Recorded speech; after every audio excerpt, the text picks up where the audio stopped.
mucho decir, el presidente está lidiando con el pasado neoliberal, está acabando con el neoliberalismo. Cuando, a ver, ¿qué es neoliberal?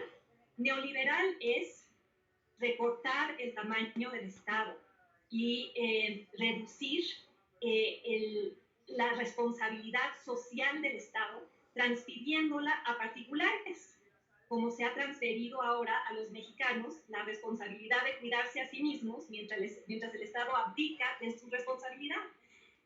Neoliberal es no incrementar impuestos. ¿Por qué el presidente no ha aceptado desde el inicio de su gestión una política social progresiva en donde le cobre impuestos a los más ricos? O sea, no va a haber un cambio redistributivo real en México sin un nuevo pacto fiscal, y el presidente ha insistido en que, y se vanagloria y presume de que no ha subido impuestos. No puede ser, venga. ¿Cómo se desmantela al neoliberalismo? Distribuyendo... A ver, Sabina, te ruego, permíteme. ¿Qué entiendes por neoliberalismo? Por favor, o sea, tengamos una gran claridad conceptual. ¿Qué es neoliberalismo para ti? Pues es la desestatización del Estado y colocar sus poderes tradicionales en manos privadas. La teoría del neoliberalismo era que los privados hacían mejor las cosas que el gobierno. Decía Reagan, haciendo eco a Thatcher, el gobierno no es la solución, el gobierno es el problema.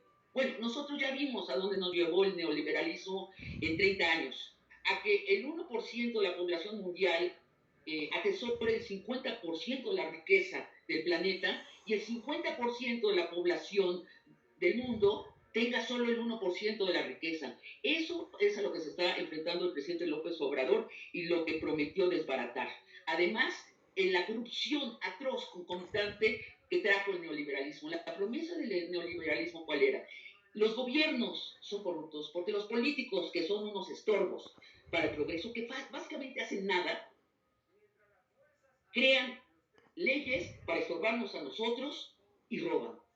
Bueno, resulta que el neoliberalismo hizo un engranaje perfecto con la política. Los políticos pasaban a las grandes empresas, los grandes empresarios derivaban en los gobiernos y se volvió lo mismo la gran empresa que los gobiernos.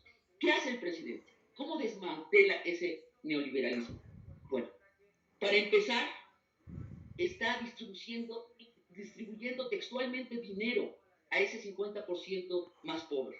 Luego, ¿cómo? De la mejor manera, aumentando 3 veces ya el salario mínimo. No hay una medida más antineoliberal y más democrática que la de aumentar el salario mínimo.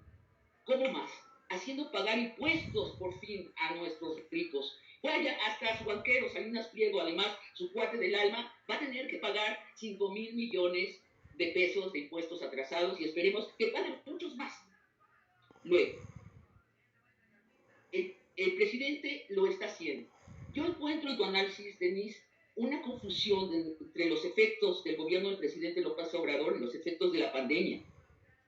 Luego de luchar 18 años por presidir al país, a López Obrador le tocó el peor momento histórico en un siglo para presidirlo, en los últimos 100 años. Estamos viviendo una tragedia nacional y una tragedia como especie, la de la pandemia. Ya no podemos hablar de macroeconomía, de cifras de macroeconomía con respeto. Esas cifras están totalmente distorsionadas. Bueno, el presidente López Obrador es un caso nuevo en México. Lejos de ser conciliador, en efecto se ha propuesto no serlo. Los que estamos vivos, nunca hemos presenciado, presidente, intentar cambiar tan rápido y de forma tan significativa las estructuras que encontró cuando asumió la presidencia. Como candidato habló de cambiar al régimen y creo que nadie le creímos del todo la expresión porque ya la habíamos oído y no había sucedido. Fox usó esa expresión y no cambió al régimen.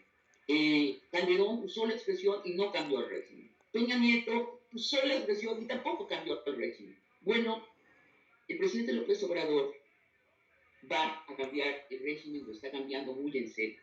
Y los intereses afectados son muchos y muy serios. Y cuando la gente se ve seriamente afectados sus intereses reales, se pone muy seria, se enoja y mucho. Esa me parece que la causal mayor de la polarización que vivimos. Pero se añade el icono de nuestra oposición. Una oposición hasta ahora vacía de relato de porvenir, que ante su propio vacío narrativo no encuentra otro relato más allá de el de satanizar a la 4T. No digo criticar, que es su derecho, no digo oponer otro discurso que debería tenerlo y no lo tiene. La oposición hoy parte de un vacío narrativo que llena satanizando cada cosa grande o minúscula de la 4T. Bueno, yo sí veo a un presidente cambiando un país, cambiando un régimen. Sí veo que los intereses afectados son muy grandes. Y eso me parece, sí, la raíz de la polarización exacerbada por la narrativa histérica del no de la oposición.